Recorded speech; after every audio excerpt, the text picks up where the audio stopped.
Maintenant, j'ai le privilège de vous présenter notre premier conférencier invité de la fin de semaine. Il est devenu célèbre en tant que membre de l'administration Obama aux États-Unis et a toujours été bien ancré dans les collectivités. Un partisan de la justice raciale et environnementale qui est une pièce du casse-tête de la Convention sur les emplois de qualité. Il a été la victime d'une campagne de calomnie qui a été menée par Fox News. Et ça veut dire que c'est bien. Ça veut dire qu'il brasse un peu les choses. Comme vous allez le voir, il est toujours passionné. Et c'est pas surprenant qu'il a été nommé parmi les 10 personnes les plus influentielles d'après le magazine Rolling Stone. On lance la vidéo.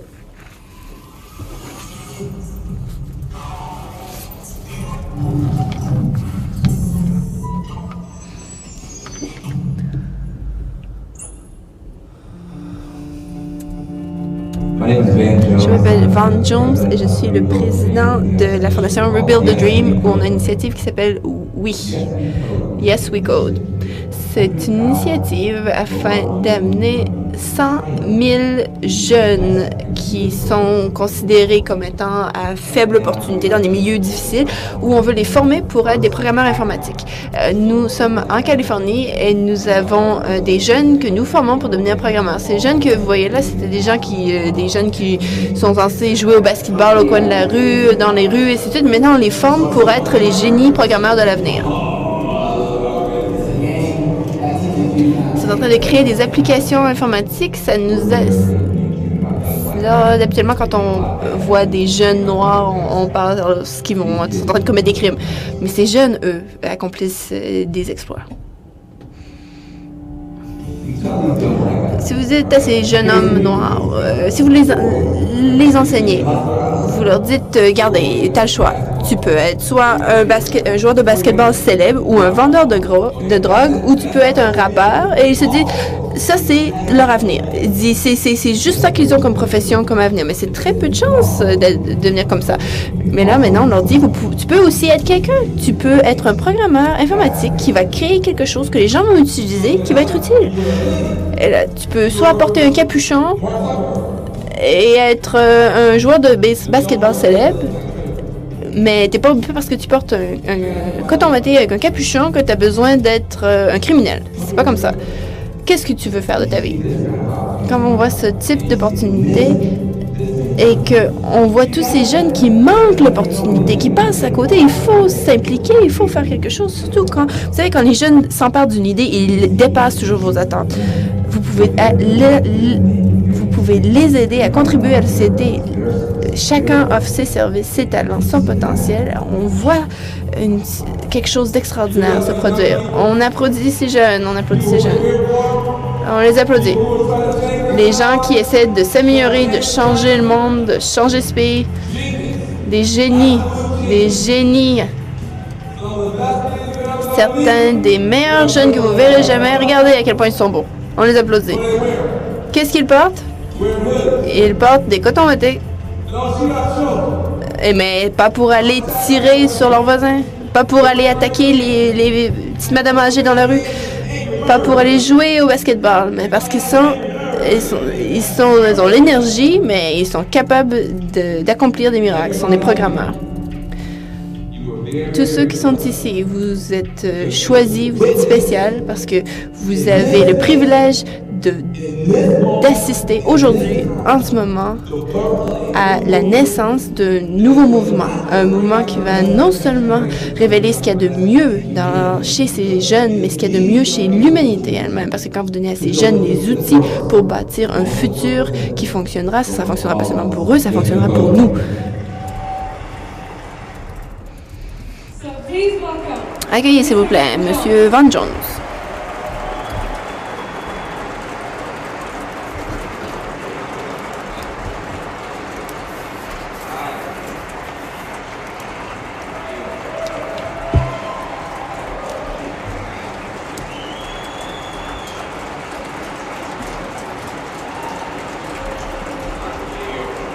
C'est un honneur d'être ici, merci. Merci.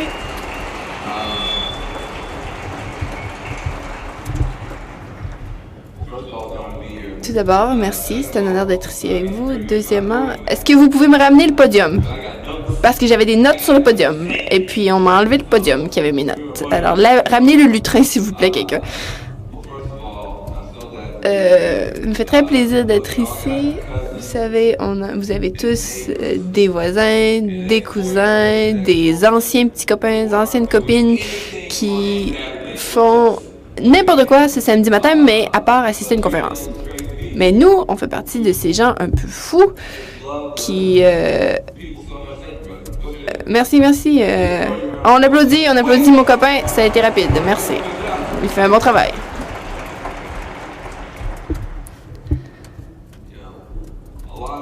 Il y a plusieurs des gens aujourd'hui, ce matin, ils profitent de la fin de semaine. Mais nous, on est ici, dans cette salle, parce qu'on a du travail qui nous attend.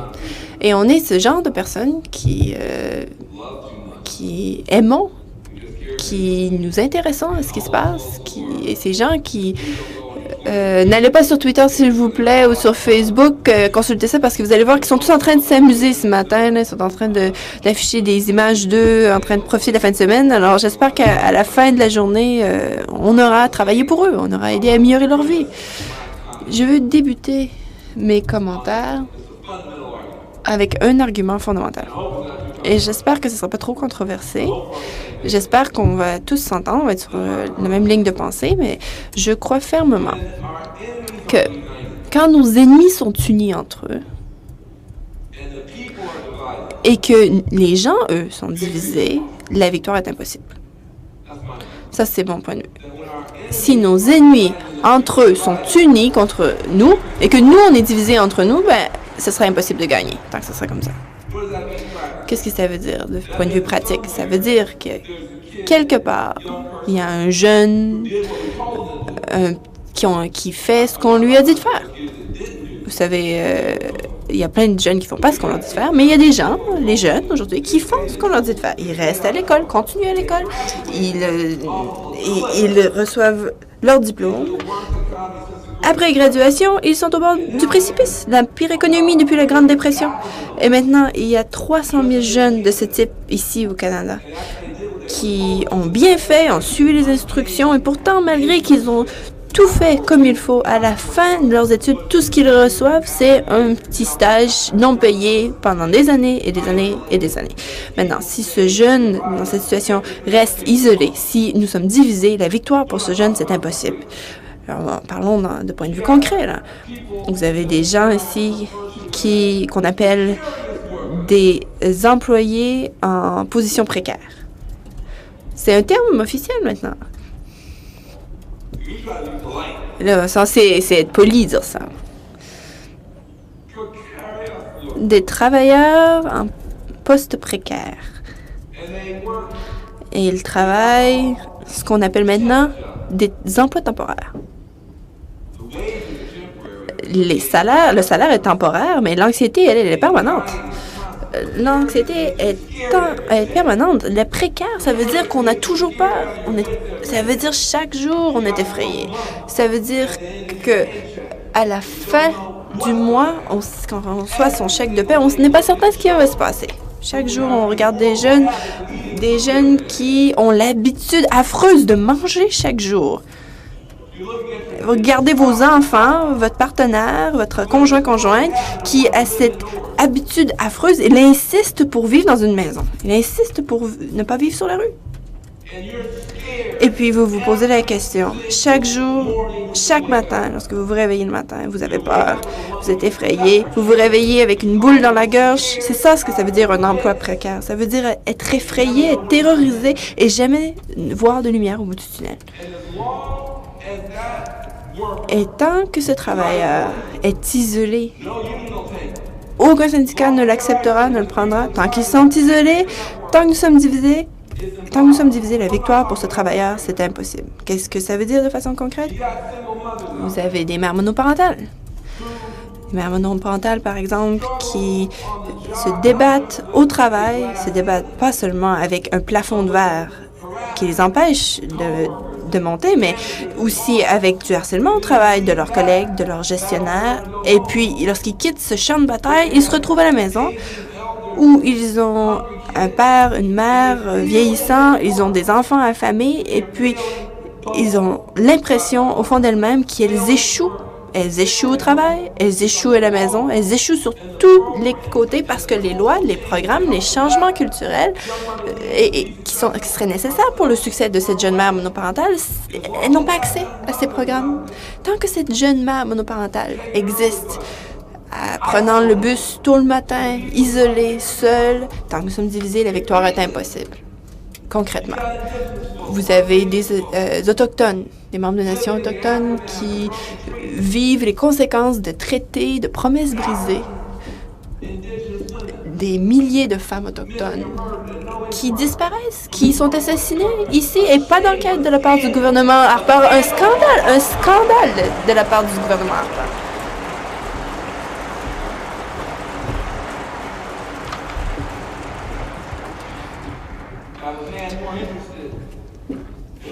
Un homme qui s'intéresse davantage à avoir l'air bien et intelligent plutôt qu'à faire ce qui est bien. Excusez si je fusque quelqu'un dans la salle, je m'excuse. Non, aucune chance de l'audience.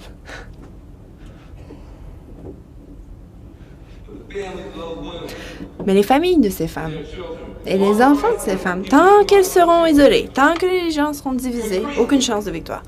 Concrètement, les gens avec des handicaps, des génies qui ont la sagesse, la connaissance.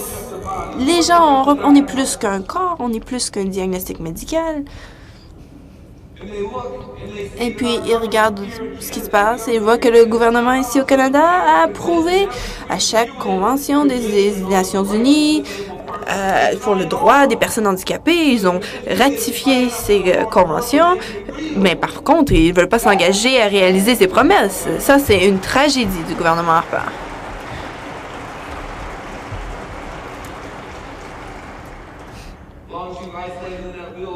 Tant que cette personne en chaise roulante est isolée, sans que les gens sont divisés, la victoire est impossible. Regardez nos travailleurs qualifiés, nos travailleurs spécialisés. Ils savent comment bâtir une maison. Ils savent comment réparer la chaussée. Ils savent comment réparer un pont. Ils savent comment installer un tuyau. Et puis, ils regardent la situation dans un pays où, de plus en plus, on est au bord d'un précipice avec un gouvernement qui refuse d'investir dans l'infrastructure qui permettrait à l'économie de croître et qui leur permettrait d'utiliser leurs habiletés. Et leurs habiletés, se perdent. C'est un gaspillage. Ils sont assis avec leurs syndicats et puis ils n'ont pas de travail. Tant que les travailleurs sont isolés et que les gens seront divisés, la victoire est impossible. Même les jeunes de race noire, de minorités visibles peut-être, leur seule interaction qu'ils ont avec les services, l'autorité, c'est négatif. Je viens de visiter la ville de Ferguson.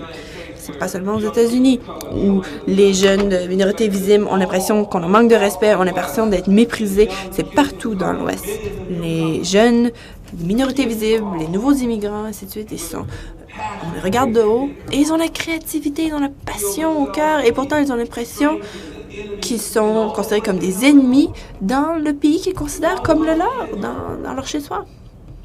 Tant que ces jeunes sont considérés comme coupables jusqu'à preuve du contraire aux yeux de la police, tant que les gens sont isolés, tant que le peuple est divisé, aucun espoir de victoire. Regardez la communauté des affaires. Dans le milieu des affaires, vous avez des petites entreprises, des propriétaires de petites entreprises qui peut-être paieraient un salaire décent, qui peut-être voudraient obéir à certaines des lois du gros bon sens pour éviter la pollution et sécurité à l'emploi, mais ils regardent de l'autre côté de la rue et ils voient leurs compétiteurs, leurs concurrents, qui a aucune morale et aucune conscience. Et parce que notre gouvernement ne force pas les standards vers le haut, c'est une course vers le bas. Et tant que ce concurrent de l'autre côté de la rue, tant que ce petit entrepreneur qui voudrait bien faire est seul, est isolé, tant que le peuple est divisé, aucune victoire. La victoire est impossible. Pourquoi est-ce que je veux m'assurer qu'on est tous sur la même page ici avec cette analyse de base? C'est parce que si cette analyse est correcte, si cette analyse est correcte, eh bien, la victoire est impossible tant que nos ennemis sont unis contre nous et que nous sommes divisés de notre côté. Notre responsabilité sacrée, la tâche la plus importante que nous puissions accomplir, c'est d'unir les gens. C'est notre responsabilité sacrée.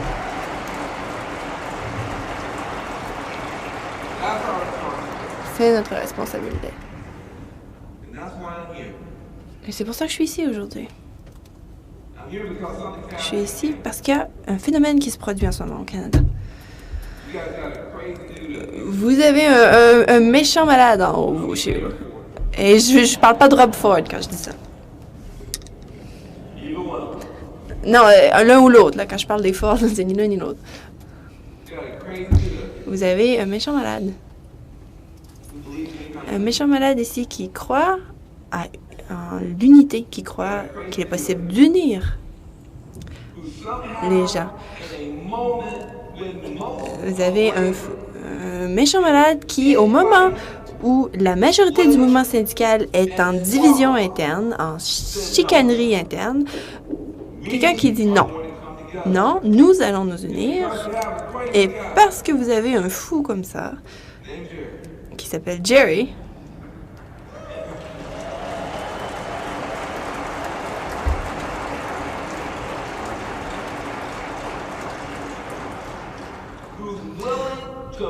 quelqu'un qui est prêt à aller à l'encontre des tendances, à l'encontre du système pour essayer de forcer à l'unité, il y a un an, un peu plus, 2 syndicats ne se sont pas disparus, mais plutôt se sont fusionnés, se sont unis.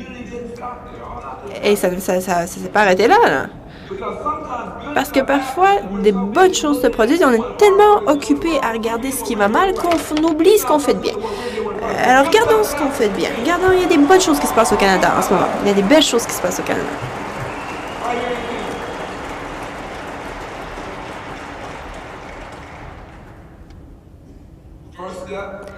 Première étape, rassembler ces 2 syndicats les plus forts pour créer le plus gros syndicat national du secteur privé.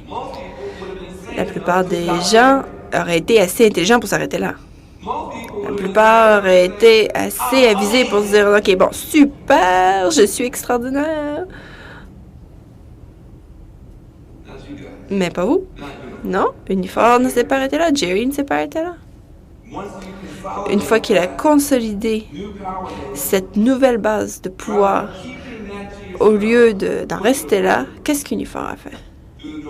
Ils ont ouvert les portes toutes grandes avec ce concept de charte communautaire. Il faut unir. Pourquoi? Parce qu'il faut unir les gens. Parce que ces travailleurs qui, habituellement, avec pourboire, qui normalement ne sont pas acceptés dans le syndicat, si vous savez que la priorité, c'est d'unir les gens, qu'est-ce qu'il faut faire? C'est unir les gens. La première chose à faire, c'est aller après ces gens qui, normalement, ne pourraient pas faire partie du syndicat. Dites à tout le monde, que nous croyons à la dignité du travailleur, que nous croyons à la dignité de chaque être humain et que nous ne voulons pas vous repousser, nous voulons vous attirer à nous. Et c'est ce qu'Unifor fait. Unifor unit les gens dans sa communauté. Brillant.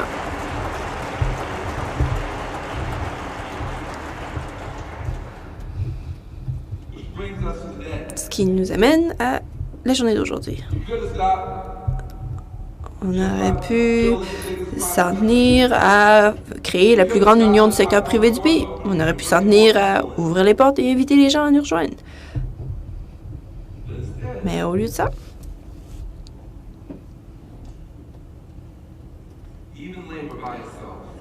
même le syndicat de lui-même n'a pas assez de pouvoir, de puissance pour créer des emplois de qualité. Nous en sommes ici à la 2e étape de ce voyage vers l'unité, le pouvoir, le changement, parce que maintenant on a les étudiants avec nous, on a les gens du secteur des affaires.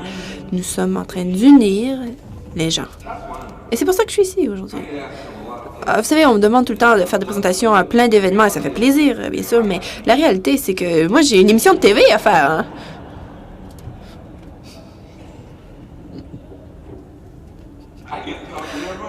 Moi, je parle à qui je veux. à mon émission. Et j'ai même pas besoin d'aller nulle part. Je vais à ma station TV et puis j'invite les gens à venir à la place. Alors, à cette époque de ma carrière, honnêtement, ça prend beaucoup de motivation pour moi pour me déplacer. Il n'y a pas tant d'endroits que je peux visiter en personne. Il n'y a pas tant d'endroits qui me donnent ce que vous me donnez aujourd'hui, honnêtement. Il n'y a pas grand endroit qui m'apporte ce que ça m'apporte d'être ici aujourd'hui. Alors, je veux parler de qui nous sommes. J'espère que je ne vais pas offusquer quelqu'un dans la salle, mais je vais être très spécifique sur contre qui nous devons nous unir, d'après moi. Je veux être clair et précis. Qui sont nos ennemis? Pourquoi il faut s'unir? Quel est notre but? Alors, je vais prendre mon temps, là, pour être précis. Contre qui devons-nous nous unir? Qui est notre opposant?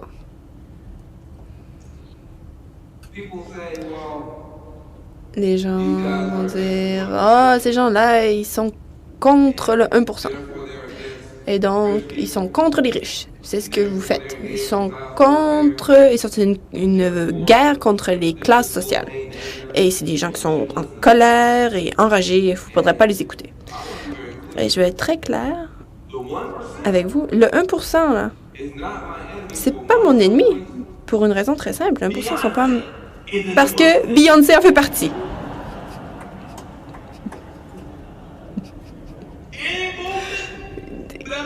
Un mouvement, quelque mouvement que ce soit qui est contre Beyoncé, moi, je peux pas en faire partie. Je suis désolée, non, je peux pas être m'opposer à Beyoncé. Ça, c'est pas possible. Clairement, c'est pas le mouvement dont nous faisons partie. Parce que si Beyoncé était ici avec nous, on écraserait Jerry pour se précipiter vers elle.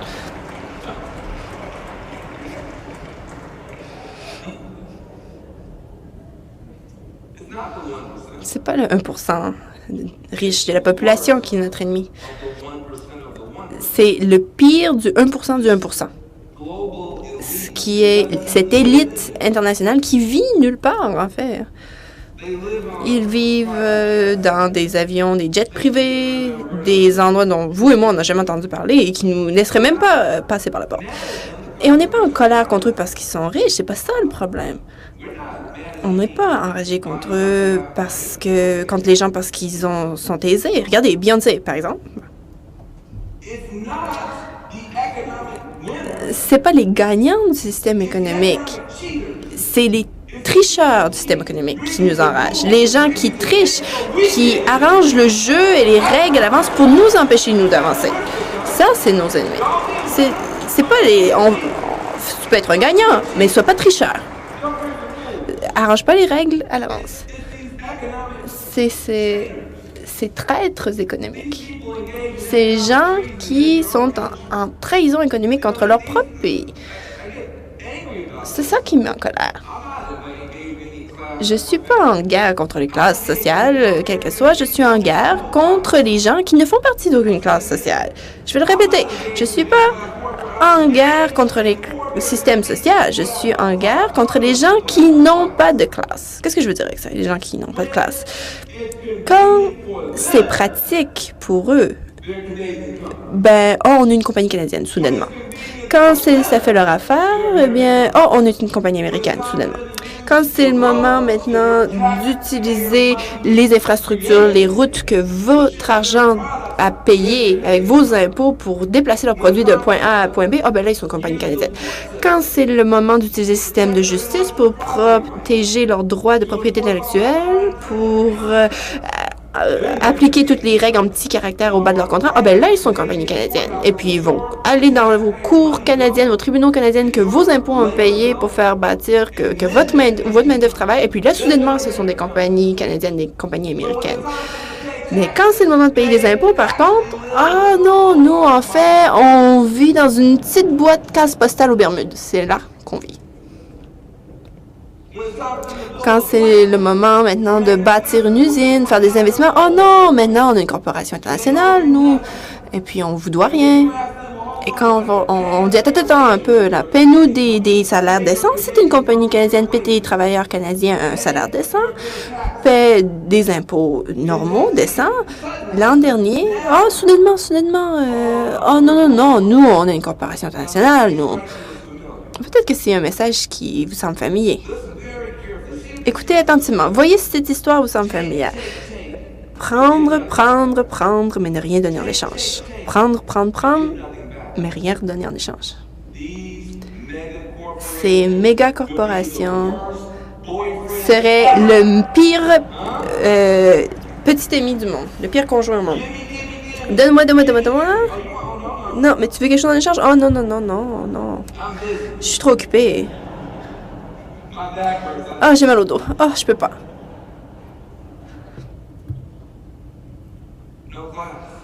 Pas de classe, c'est ça. C'est ça le problème. C'est pas qu'ils sont haute classe, c'est qu'ils ont pas de classe. Et c'est pour ça, c'est contre qui on veut s'opposer. C'est des entreprises fidèles, patriotiques et qui paieraient des bons salaires, qui respecteraient la terre, respecteraient l'environnement. On n'a aucun problème avec ces gens-là. Mais s'ils respectent le syndicat ou la main-d'œuvre, remboursent leur pays pour tous les investissements que les pays font. Donc, ces entreprises sont autocréées. Ils utilisent les routes que les gens ont bâties, l'Internet que les gens ont créé ou conçu. Ils ne doivent pas nettoyer leur propre eau. Les gens, ils font ça pour eux. Nous, on fait un énorme investissement dans la classe d'affaires. Et s'ils ratent le coup, eh bien, on leur dit, bonne chance, essaie encore. Mais s'ils réussissent, il faut, tout ce qu'on dit, c'est rembourse ton pays, c'est tout. Rembourse ton pays, c'est tout ce qu'on te demande de faire. Donc, paie les taxes. Donc, respecte l'air, l'eau, les enfants, tout ça. Donc, juste rembourse ton pays, comme ça, on peut le refaire pour le prochain entrepreneur. C'est tout ce qu'on dit. Et puis, si tu refuses de le faire, eh bien, c'est difficile pour nous de comprendre pourquoi nous sommes accusés d'avoir tort, de faire quelque chose d'incroyable. Je crois que la haute classe doit montrer de la classe. Donc, j'espère que je n'ai pas manqué le respect à qui que ce soit. Ceci étant dit,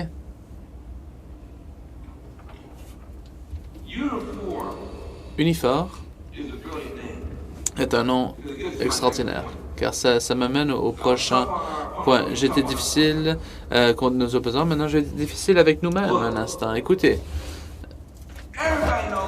tout le monde sait qu'on n'aime pas le gouvernement Harper, tous ces petits horribles gouvernements qui font semblant de faire la même chose.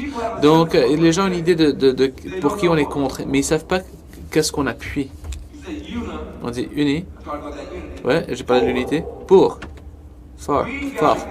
Donc, il faut être plus fort sur nos initiatives, nos convictions.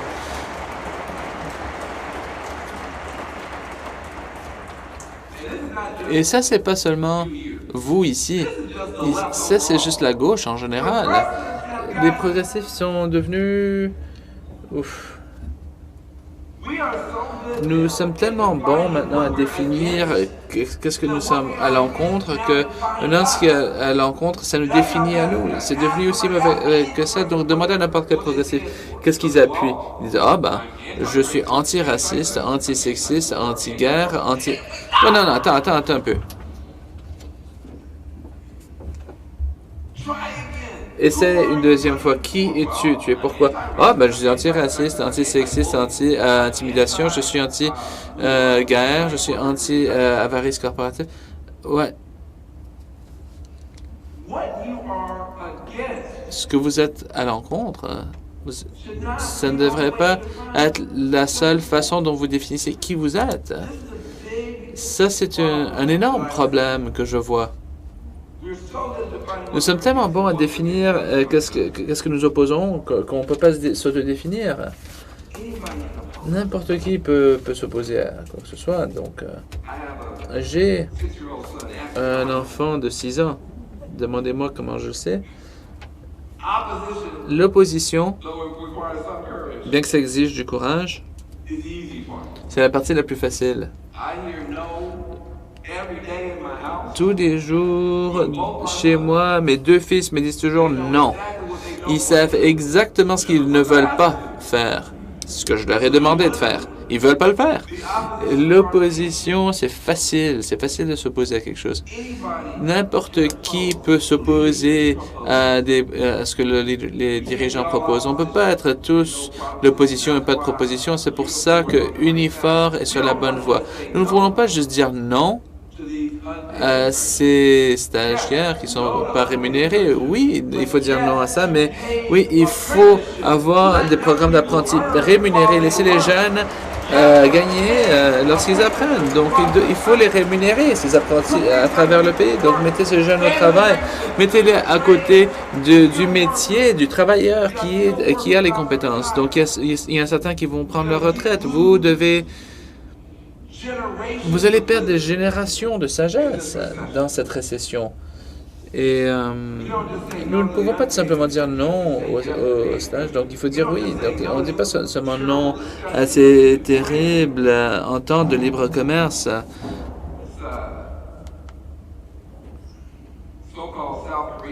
Cette sous-entendue entente de libre commerce avec la Corée du Sud. Il faut dire non à ça. On ne peut pas exporter 100 000 ou importer 100 000 voitures de la Corée du Sud et en exporter 100. On appelle ça, vous pouvez l'appeler un entente de libre commerce, mais il n'y a rien de libre là-dessus. Vous payez un coût faramineux là-dessus. Donc,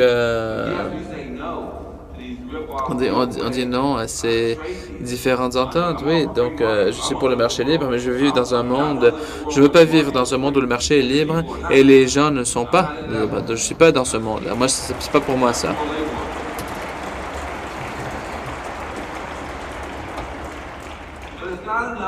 Mais c'est pas assez juste de dire non à des ententes stupides qui envoient des emplois à l'étranger. Il faut dire oui à l'infrastructure et à bâtir le pays, créer plus d'emplois ici. Chez nous, c'est pas assez juste de dire non à des attaques législatives sur la classe ouvrière. Nous avons le gouvernement. Ils ont plus de factures pour blesser les syndicats que pour aider les syndicats. C'est à travers. Oui, il faut dire non à ceci, mais il faut aussi dire, quand vous dites non, ceci, il faut dire oui aussi à des projets de loi qui vont aider les travailleurs comme un salaire minimum de 14 à 15 $. Dites oui à ceci pendant que vous dites non à ces aspects ridicules.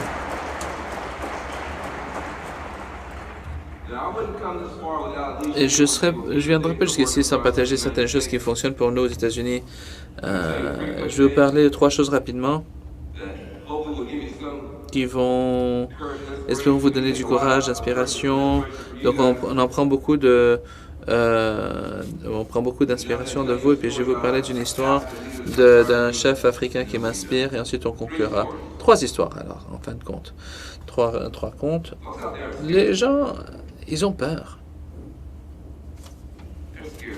Ils ont peur. Ils ne croient pas que les syndicats peuvent régler la situation, ni les politiciens, ni même les compagnies qui ont de bonnes intentions. Et ils doivent voir de nouvelles idées, de nouvelles façons de penser de la gauche. Donc, nous avons fait quelques-uns. Mon groupe a rebâti un rêve. D'abord, vous avez vu Yes We Code. Donc, il s'agit de quoi, ça? Il s'agit du fait qu'il y a un nouveau métier que nous n'avons pas, où nous ne sommes pas encore concentrés. Il y a un nouveau ensemble de compétences pour les jeunes travailleurs dans la technologie, dans le monde de la technologie. Et on constate qu'en tant qu'Afro-Américains, en tant que Noirs, nous avions une stratégie stupide qui ne nous avait pas été imposée par le Ku Klux Klan, qui n'avait pas été imposée par Fox, les nouvelles Fox ou nos ennemis. Et notre stratégie était la suivante. Donc,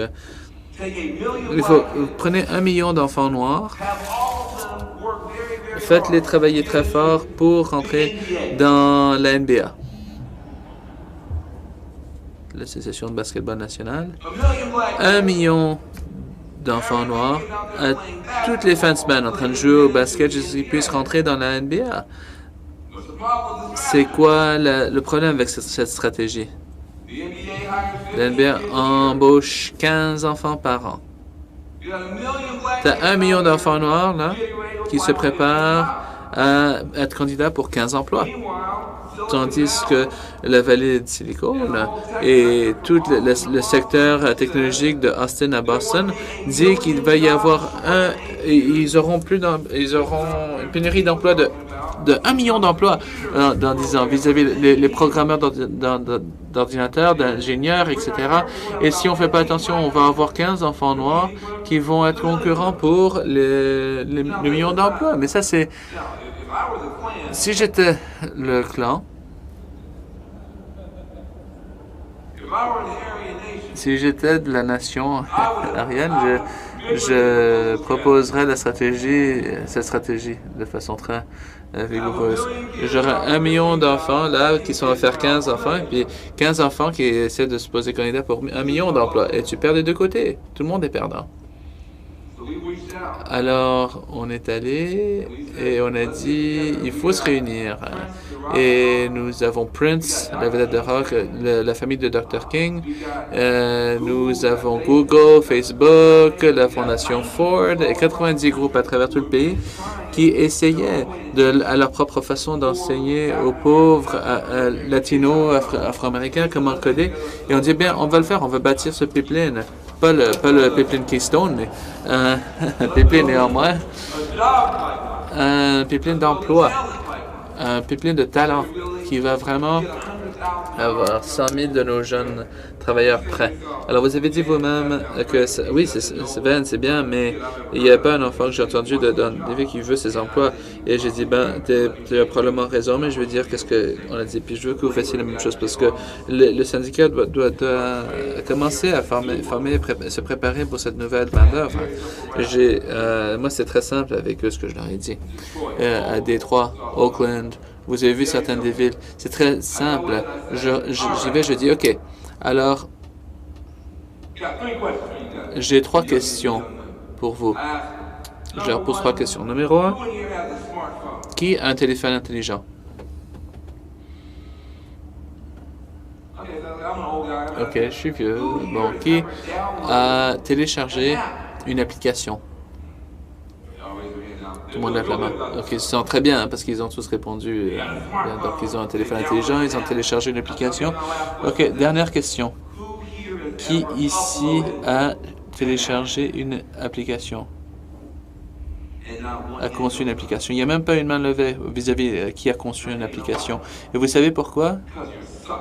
Parce que vous êtes des imbéciles. Vous êtes fait avoir. Je suis très populaire avec les jeunes. Je sais comment parler aux jeunes. Mais je leur dis parce que vous êtes des abrutis, vous vous êtes fait avoir. Quand vous téléchargez l'application de quelqu'un d'autre et vous l'utilisez, c'est eux qui gagnent l'argent, pas vous. Si vous voulez gagner de l'argent pour vous-même, vous devez avoir les outils, la formation et le talent pour pouvoir charger une application que quelqu'un d'autre va utiliser. Donc, vous êtes là, vous avez l'air tellement intelligent et tout ça, et puis vous êtes en train de bouger vos pouces à droite et à gauche pour que quelqu'un d'autre gagne de l'argent. Quand vous n'avez pas d'argent, vous bougez vos pouces pour faire bouger l'argent de quelqu'un d'autre. Ça, on l'appelait, ça, avant, dans le passé, on appelait ça, c'était prendre du coton. Donc, c'est être dans les champs de coton. Je suis difficile avec ces gens-là. On appelait ceci aller prendre les fruits dans les champs. Il n'y a pas de problème avec ça.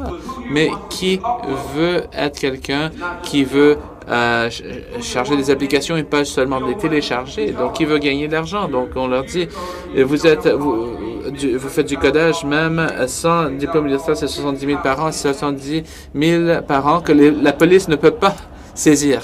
Alors, ils disent, oh, Monsieur Jones, je suis pas très bon dans les mathématiques. Ben, ne me mens pas. Je t'ai vu au coin de la rue, t'es très bon en mathématiques, là. le génie qu'on gaspille. Ces jeunes garçons qui sont au coin de la rue, ils font des maths tous les jours.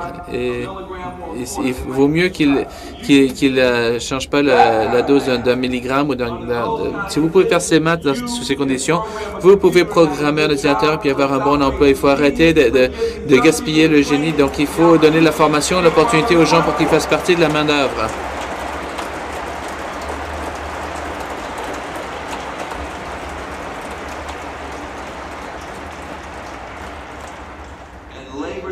Et les syndicats devraient amener la voix, là. Parce que ça, ce seront les travailleurs de demain. Une autre idée que nous avons, ça s'appelle Cut 50. Nous voulons couper la population de la prison de la moitié. Nous travaillons... vous ne m'avez pas entendu? Okay. On veut couper la population des prisons de la moitié. Et pourquoi? Parce que j'en ai marre des conservateurs qui disent qu'ils sont des conservateurs et qui sont difficiles avec le crime. Donc, je veux dire tout de suite que c'était tellement... pourquoi est-ce que tu construis des prisons qui vont produire plus de crimes? C'était tellement anti-crime. Donc, pourquoi est-ce que tu construis des universités de crime et tu gaspilles l'argent? Si tu es conservateur, tu te poses la question, pourquoi est-ce qu'on dépense 50, 60, 70 000 $ par an par enfant qui est en prison? Vous pouvez envoyer 2 enfants à Yale pour le coup d'envoyer un enfant à la prison et ces enfants, ils sont pires dans leur peau. Ça, c'est pas super difficile. Je dis tout simplement que c'est abruti. Il ne faut pas laisser que ce gouvernement Harper se mette debout puis qu'il essaie de transformer ces pauvres petits enfants dans des sacs de boxe. Donc, il faut, si vous êtes des conservateurs, vous voulez tout dépenser sur ces enfants pour que ces enfants soient mieux dans leur peau et puis papier. Vous avez, en Californie, on avait 120 000 $ par enfant, puis des enfants, ils sortaient, puis ils allaient à la prison d'adulte. Donc, si vous êtes donné un enfant, donnez un enfant 120 000 $. Vous voyez, si cet enfant va avoir des problèmes encore une fois après leur éducation de 120 000 $. Donc, vous n'êtes pas conservateur, vous avez le plus grand gaspillage d'argent au monde avec toutes ces prisons. Vous donnez à nos gens cet argent, vous donnez à nos enseignants cet argent, nos artistes cet argent, nos instructeurs de yoga cet argent, puis ils vont faire mieux que pour les enfants. Donc, on est là contre ça, puis vous aussi. Et puis, je vais dire une dernière chose, finalement. Vert pour tous. J'ai pas dit vert pour certains, vert pour tous.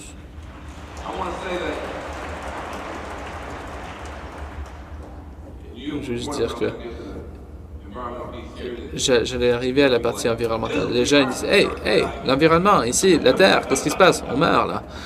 Et donc, ils sont en train de cuire notre planète. Est-ce que vous pouvez adresser ceci? Ben non. D'abord, je respecte nos travailleurs dans l'industrie des carburants fossiles. Donc, j'étais avec les travailleurs qui étaient maltraités par les compagnies de charbon et on leur a volé les régimes de retraite. Et puis je marchais avec eux parce que nos travailleurs dans les combustibles fossiles, c'est nos héros. Ils risquent nos vies tous les jours pour garder les lumières allumées pour vous et pour moi. Donc, il ne faut pas les dénigrer quand même. Mais nous devons également être honnêtes. Ils risquent leur vie, faire des trous pour le charbon, ils font des trous pour le pétrole. Et ils le font pour vous, ils le font pour moi, parce que c'est comme ça qu'on veut vivre aujourd'hui. Et je les respecte. Et je veux dire le suivant. L'avenir du Canada, c'est pas dans ces trous. L'avenir du Canada n'est pas dans ces trous. L'avenir de l'humanité n'est pas dans ces trous. On va encore utiliser des carburants fossiles, donc ces gens vont encore travailler. Mais si vous voulez voir l'avenir, regardez vers le haut. Donc, regardez le soleil, donc qui met l'énergie qui équivaut à l'Arabie Saoudite sur la planète tous les jours. Si vous voulez voir l'avenir, regardez vers le haut, regardez le vent qui souffle à travers tous les pays. Donc, il y a assez dans les plaines, il y a assez d'énergie pour juste avec l'énergie éolienne propre. Si vous voulez voir l'avenir, regardez vers le haut. Regardez dans les yeux des travailleurs qui sont là, qui pourraient bâtir ces turbines éoliennes, qui pourraient mettre des panneaux solaires, rendre les maisons plus écologiques. Chaque éolienne, pièces de machine. Ça, c'est une voiture. C'est une voiture. Chaque éolienne, il y a autant d'acier que dans 30 voitures. Vous pouvez mettre les fabricants d'automobiles au travail, les sidérurgiques de retour au travail juste avec l'énergie propre ici en Amérique du Nord. Vous voulez voir l'avenir? Regardez dans les yeux. Voyez comment ils sont affamés pour trouver du travail. Si vous voulez voir l'avenir, regardez vers le haut. Et ne me dites pas que ça ne peut pas se faire parce qu'en Californie, on a adopté notre propre projet. Vous ne voulez pas le faire à Washington, D.C. On a dit, ah ben tu ne veux pas le faire dans la capitale de notre pays, donc on a 50 autres capitales. Hein. Il y a 50 autres capitales, donc on était à Sacramento, puis on a eu notre propre projet de loi sur les plafonds. Les commissions ont dit, oh non, ça va blesser les pauvres, puis ça ne réduirait pas le carbone. Et ils ont menti, car en Californie, après avoir adopté ceci, nos factures d'électricité sont restées stables. Et puis, le prix du carbone était la 7e économie la plus large au monde. Et puis, les factures d'électricité étaient stables. Donc, parce qu'en efficience, les gens ne paient pas plus. Et puis, un quart de chaque, 25 sous de chaque dollar qu'on lève, ça va directement aider les communautés pauvres. Et le carbone est réduit. J'ai vu l'avenir et ça marche. Et on va le faire à travers le pays. On s'en fiche de ce qu'ils disent à Washington. Nous allons sauver la Terre pour nos enfants et puis on va créer des emplois en le faisant. Ça peut se faire. J'ai vu l'avenir et ça marche. Il faut arrêter de gaspiller l'intelligence des gens. Donc, les gens disent, pourquoi est-ce que ces jeunes ils vont à ici, c'est toutes ces affaires horribles. Les jeunes ont besoin de quelque chose à faire, quelque chose à croire. Et si on ne leur donne pas, les narcos vont le faire, et les terroristes vont le faire. Nous avons une vision. Les progressistes, nous, ça c'est aussi emballant que ce que les autres ont, parce que nous, il s'agit d'unir les gens pour résoudre des problèmes difficiles comme la pauvreté et vraiment l'expression, bouger l'humanité à un niveau plus élevé. J'ai appris beaucoup d'un chef africain. Je ne vais pas mentionner Mandela parce que tout le monde parle de Mandela. Moi, je veux parler du premier mari de l'épouse de Mandela. Tout le monde parle de Gracia, Michel, tout ça, comme elle est bien, mais moi, je vais conclure avec Michel. Je vais vous quitter avec ça. Donc, Michel, c'est un chef extraordinaire du peuple africain. Il a été tué quand il a développé le mouvement progressif en Mozambique. Et il essayait d'avoir la liberté pour les gens en Mozambique. Il a atteint des alliés à travers le monde. Et puis quelqu'un lui a envoyé une lettre et quelqu'un lui a envoyé un chèque. Et le chèque avait beaucoup de zéros au-dessus. Il était très emballé. Il s'est dit, ah ben regardez, toutes les choses que je peux acheter pour mon mouvement, pour mon organisation, pour mes gens, pour mon peuple avec ce chèque. Donc je peux voir des zéros, mais je ne peux pas lire les mots, je ne parle pas la langue. Donc je veux savoir, c'est quoi la traduction, tout ça? Alors quelqu'un a pu le traduire et des paroles, c'était des dons caritatifs. Un don caritatif. Donc il a dit, renvoie le chèque. Renvoie-le, et il a écrit une lettre qui fait maintenant partie du canon de la littérature radicale en Afrique. La lettre disait, je vous ai écrit en cherchant la solidarité, pas un don caritatif. Je vous ai écrit en cherchant la solidarité, pas la carité. Donc, la charité. Donc, il a dit, la solidarité, c'est un acte d'aide mutuelle entre deux forces qui veulent le même objectif. Je vais répéter, la solidarité, c'est un acte d'aide mutuelle entre deux forces qui cherchent le même objectif.